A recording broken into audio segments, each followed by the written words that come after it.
Hey everyone, welcome to Life Interrupted. I am your host, Astrid Martinez. This is what I know for certain. Life will interrupt you. It will blow up the ground you're standing in. It will shake you up and it will leave you in the rubble asking, where do I go next? But what if that interruption isn't the end of your story? What if it's just the beginning? Every week we talk about the moments we are going through or that we have been through and how we come out of these moments on the other side, not just surviving, but transformed. Today's guest is my friend Greg Banks. He is a musician.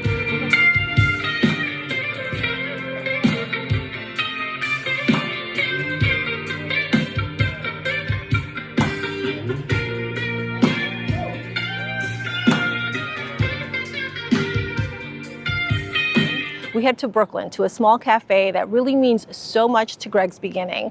And we get to his story by way of New Orleans, where he was born. Now, just to warn you, you're going to hear a lot of background noise because we are in a cafe and this was live. You're going to hear some clinking of dishes, some espresso machines, but I decided to leave that in because it was really authentic and this place meant a lot to Greg. Growing up in New Orleans, Greg was surrounded by a lot of violence. His father was in and out of prison and several men in his family were convicted of murders. By the time Greg was 21, he was the father of 4 boys, and his life could have really gone in many directions. But thanks to music and the power of church, Greg's life went one way. There are a lot of great things, a lot of pivotal things happening in life and in career. And I just wanted to have a moment to talk about how this moment came about. So thank you all for carrying on to be here. And also those of you who didn't know this would happen, thank you for carrying on to stay. I hope that what Astrid and I covered tonight inspires you to continue on your journey despite the difficulties that will arise. Know that no matter where you are, that's where you're intended to be, and there's something greater on the other side of that. So thank you all for being with us tonight. Hey, good job. I think he did his own intro. I don't even need to do it anymore. You guys know Greg. He's a talented musician. He is from New Orleans, moved to New York about 12 years ago. Yes. And to talk about where he's at right now in his journey, he specifically chose Lips Cafe because it's a very meaningful place for you. Let me introduce myself to you. My name is Astrid. I'm a friend of Q's and Greg's. I'm a journalist. Figured I'll ask the questions tonight and talk about your amazing journey. Well, thank you all for being here as well. And we're going to start with why you chose to talk about your journey here at Lips Cafe. I chose to, it's serious, y'all, I'm coming out the glasses. This is real. I chose to talk about my journey here at Lips because Lips has been, in my own journey, a pivotal meeting ground for creative thinking, for breaking past self-imposed limitations, and seeing that through community I can accomplish anything. I would say one of the hardest parts of my journey happened in this neighborhood. I was right around the corner of Rogers. 5 roommates, 1 restroom, no kitchen, 10 dogs, kids that weren't on a lease and out the house. And I still had to manage to find peace in all that, to understand that my current situation wasn't my end result. It was just a stop along the way. And if I was able to cultivate the reality I desired, I could have it. And on Rogers is where I began my journey of documenting my day-to-day thoughts and what I consider my gratitude journal. And from then I've probably written in 5 of them, maybe like 75 pages each journal. And every day I'm writing things I want, things that I want to see. And I will be alive. I told you that everything I wrote doesn't come to pass. I would also be allowed to tell you that it's magic, and also be allowed to tell you that you don't have that same power. It's just faith and action, trusting the process and doing the work. So this neighborhood and that room with 5 roommates on the lease and then 3 other people who weren't, and dogs that I didn't ask for, I found this level of peace that I now live in, and Lips is a great part of that. Sometimes I only have enough money for a turmeric latte, by the way. And I came in and asked for it the best way I could with a little bit of honey before I got to work. I mean, 3 hours into the city, working all night, and then performances after that. But I still kept faith, and I kept endurance, and I showed up the same way because I knew that I had to represent in my current the places that I want to be in my future. So Lips is pivotal for me and for so many others, and that's why I chose to share it. That's amazing. I think it's so important to share stories because they're universal. Obviously, that's why I got into the business of news reporting, being a storyteller. I think in a time where there's so much upheaval, what connects us is sharing our test. Usually becomes our testimony for other people and it helps them keep achieving or keep, focused on their goal, even when there are moments that really want to test us. So let's talk about a lot of your pivots, your detours that became new destinations. Oh yeah. Okay, so the why. How did you get into music? Why was it important for you? Music was introduced to me just by being a child of New Orleans, growing up in a city where on every corner you're inspired and you don't have a choice but to do something with purpose. I found that music was a tool for me to surpass my environment. Growing up with 8 other siblings in the projects, dad in and out of prison, I needed something that could create a reality other than the one that was most accessible. The one that was most accessible was drugs and prison and all those things that would have not allowed me to be the Greg Ventures you see today. So I used my imagination. I began to visualize a life beyond my front porch, and I was able to get there by going to church. So church was my escape and my entry point. I was like, nah, I'm gonna go to church. And at church, I discovered the choir, I discovered community, I discovered how to use my voice in a large collective, and church was allowing me to see the city in a different way. And it allowed me to meet other children who had similar upbringings, and we all had a similar vision to create something greater. So it was through community and almost through like a rite of passage of just being born in that city that created the foundation for my love for music. I love that. When you started with your music, was it always a dream to become professional? It started as, maybe a hobby or something where it was an outlet for you? It was like, it was a hobby that I had deep aspirations of making into a profession, only to no longer live in the projects. It wasn't like something I thought about in regards to like generational wealth or anything. I mean, my mind, I'm like, I just want to be on TV with on 106 Park with a car, and I want a pretty wife, and and I want to get my mom on the hood, Yeah, I get it. In those moments when you're trying to reach your dreams, there are so many people along the way or situations which kind of test your faith or can test your artistry or maybe the way you're approaching it. When those situations happened, what did you do to overcome them, and did they help you grow and become better at those obstacles? In moments of difficulty, my pivots were me becoming an act of service. So as opposed to saying, why is this happening to me? I'm like, what can I add to the world around me? And I tell you, that's been so rewarding, because when I take me out of the equation and I look at how I can add to something bigger, something greater always happens. So for me, one of the most pivotal moments in my adult life was during the pandemic when I taught myself to play guitar. So I have 4 sons. I had 4 sons by the time I was 21. So at that time, they were probably like maybe 5, 7, 3, whatever. But I had a guitar sitting on the wall. I'm like, I can either sit here and wait for the world to give me permission to exist in my artistry, or I can be okay with being embarrassed, but not knowing and even looking foolish. Or I can sit here and play 2K until I beat the game and earn nothing from it. So I'm like, 2K is not gonna pay my bill. 2K is not gonna change my life. So this guitar that was just sitting on the wall, like, let me put it to use. So I practiced every day for 6 or 7 hours. And about month 6, I was confident enough to play, and I started going up to my neighborhood in Bed-Stuy. The first day was like 50 people. The next day was like 150. And I'm like, if I take this somewhere else, this could probably be even bigger. So I just started following the spirit, and it led me around the city, and then it started to lead me around the world. That's amazing. That's amazing. I'm glad that you use your time that way, because it's discipline, right? Of course. And you can use that time to sit at home during the pandemic, watch sports, or do it. But if you can dedicate that time to, something that is leisure, you dedicated it to something that's really changed your life. So that's admirable. Absolutely. We've talked a little bit about your journey. Let's talk about your music. Yes. How is it inspired, and how do you describe your music? My music is inspired by life. Just the greatest blessing living. The first breath of life is something to start my day with, right? Like the moment that I can breathe, my limbs are active, I'm like, I have something to do, I have an assignment. So I'm just present, good, bad, and indifferent. And that's shaped my life tremendously. My music typically comes from things that I've seen, heard, or aspired to see or hear or feel. I have the ability now, because I prayed for it, I remember it clearly. I said, God, give me the ability to write about things that I'm not going through. Give me the ability to write about something that I've never even felt, that I can make other people feel. And it happened just like that.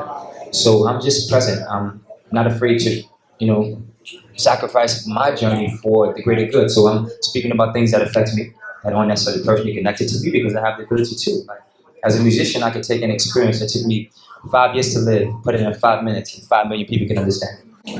Being a father also shaped, I'm sure, your music. And 4 boys, oof, that's a lot of work. Of course, because I have to be the man that I want them to be greater than. So if I don't set a high standard, then they'll be, just average, and that's not acceptable. We're gonna get a little taste of your music, right? Absolutely. Talk to me about, I guess, the genres, or how do you what kind of genre would you describe your music to fall into? It's a fusion. Okay. It's a mix of funk, soul, R&B. I say that because I'd be doing a disservice and say it's one-dimensional because I'm not one-dimensional. And time has allowed me to evolve and grow and to try different things, experiment with different feelings, and I'm all that I've ever been through. My music is all that I've ever experienced. So it's a collage. I love that. What are we gonna hear today? Tonight I'm going to give you a sample of one of my upcoming singles off my new project, new EP that I'm releasing between Paris and New York. And I'm also going to share a song from another pivotal moment in my life. During the pandemic, I ended up, when I was busking on the subways, I met this gentleman by the name of Jason Coas, who was homeless in the city for about 12 years. And one day I was performing, and somebody saw us performing, videoed it, posted it. And bigger than a viral moment, his family, who had seen him in over 12 years, They saw him in that video for the first time in 12 years. Yes, they were able to reconnect with him. And before that, we went to the studio, recorded the song, and that was his first recording of his entire life. He was like 65. How did that moment touch you? Because it was something sporadic, it was spontaneous, it was like serendipity, it wasn't anything planned. Most people nowadays plan a lot of things on social media. Well, it touched me in many ways. First, it had me question faith, and I had to do so by answering a question my son asked me. He said, "Dad, why do you trust him?" I said, "Because he hasn't given me reason not to." I said, despite his current situation, he's a man. And if he has not violated me in any way, he deserves the opportunity to show himself of value. So I just showed up and poured into someone like I would have wanted someone to pour into me. And that showed me that at any moment, we're one decision away from the best or worst days of our lives. So I saw him as an example for one, realistically, one generation away. My uncle's father in and out of prison. Like, he was in and out of prison his whole life. So he was an example of what I could have been by making one decision, 1 degree away from where I was. So it held me accountable to the blessings I have, the things that I have to be grateful for, and the responsibility I have to pour back into my community. Do you want to get into your music soon, or should we ask a couple more questions? Does this audience have questions? Of course, I want to talk a bit more. I'm always performing, and I love that, but I think that there's something that I want to share, and that's off the stage in the sense of behind the instrument. I'm glasses off, here in front of you, vulnerable, and I see a number that I can count on 2 hands, but I'm going to treat you all like a number way vast beyond my understanding. So this is, to me, is like 20,000, 30,000 people. And I give you that love and attention from the microphone to the guitar. So if you have any questions about anything regarding who I am, how I got here, where I'm going next, I would love to answer them for you. I have a question. Talk to me. Is it video you on Instagram? Okay. YouTube, Instagram? Uh-huh. Sing with a homeless person. That's Yeah, that's what we just talked about, yeah. How did that feel for you? That video made me, I know him. I know this guy. Wow. That to me was surreal because I was just going out there in a time where the whole world was falling apart, and I was trying to make sense of something. And thanks to my brother Ishmael here, who told me to pick up the guitar and busk. He's like, "Man, you can do it, bro." I was like, "I need all these people." He's like, "No, you can do it on your own." So it was me standing in this space of being enough and seeing someone who didn't have anything and still feeling the same way. So I realized that every day I have a responsibility to pour something to the world. And what I saw happen for him was he was missing. He was absent to his family. They had accepted him as never being seen again. So he was able to reconnect with them and give them the missing piece of their lives. So it's like, if I'm here, mind in order, body in order, I have nothing to complain about. So he made me excuseless. Wow. So he held me, like he lit the battery up for me, man. He put the battery in my back. So I'm like, no, keep excuses away from me. I only found joy in the subway. He was living in a station, which is how he was able to know where I was every time I played. So I'm like, yo, I'm living, even if I'm like 3 months behind Brent, whatever, I have a place where I'm living at, homie on the street. So it's like, be thankful, because all it takes is one moment to make that a thing of the past. So that was my lesson. Perspective and gratitude is everything. Of course. To piggyback off that, often in our lives, many times over and over, our life gets interrupted, right? We have plans, and they say, like when you're busy making plans, there's a saying, right? That God, God has other plans. What does the word life interrupted mean to you? And do you believe, not that it's a failure, but like how can you like regroup, reroute, and restructure your life without feeling like when everything is falling apart, that you are still like worthy and have value? Life interrupted for me is submitting to the greater will that's bigger than us. Because I feel like we're constantly running into brick walls because we're trying to rewrite this thing that's already written. So life interrupted is a chance to choose to follow and submit as opposed to trying to lead always. So life interrupted is submission. And it's hard for men to do it. I'm not submitting, but no, God got this thing in control. He got it. I'm good. Like, show me the way, people. Yeah, but did music, in a way, did you feel like it saved you? Do you get lost in it? Is it like cathartic? What is music for you? Yeah, music saved me. Actually, about 2 months ago, I wrote one of the most important songs in my life. It's a song called Prison Bound. And I'll tell you why. So growing up in New Orleans, 59 kids, single mother, dad, and out of prison. Brothers, convicted murderers, like real life stuff. Uncles, same. I was literally 1 degree away from Angola State Penitentiary. And it was so deeply embedded that the sound of change would make my spirit shake. Or I would get super anxious when I see police come around.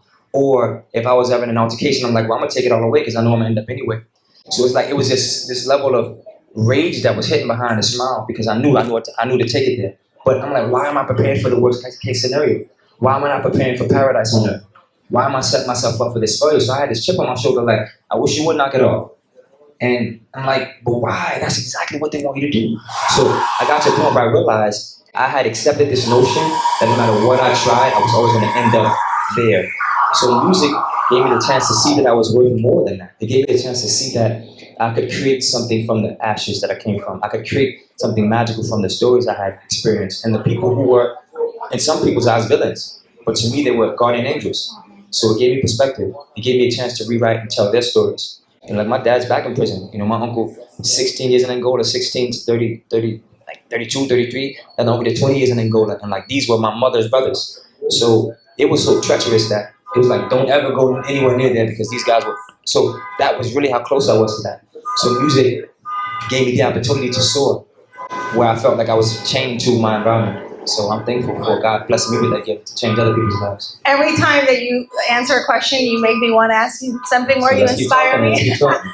Right now, in the time where I think a lot of people feel like they're being silenced in certain ways, we've covered recent stories about like the First Amendment and freedom of speech.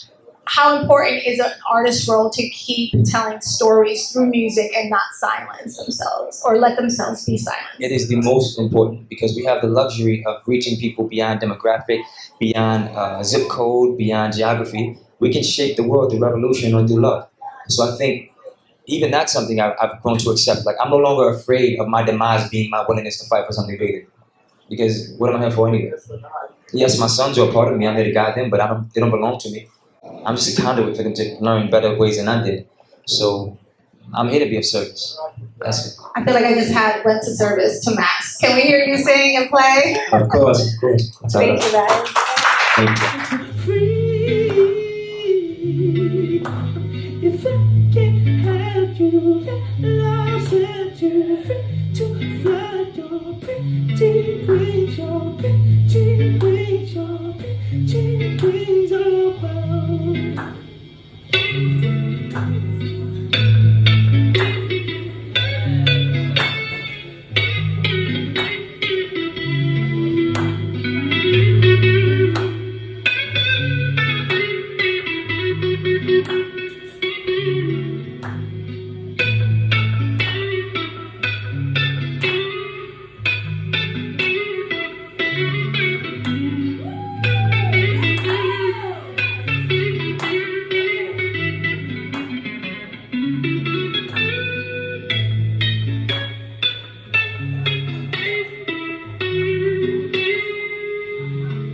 What moved me so much about Greg's story is that despite everything he's been through, he still believes in the beauty of life.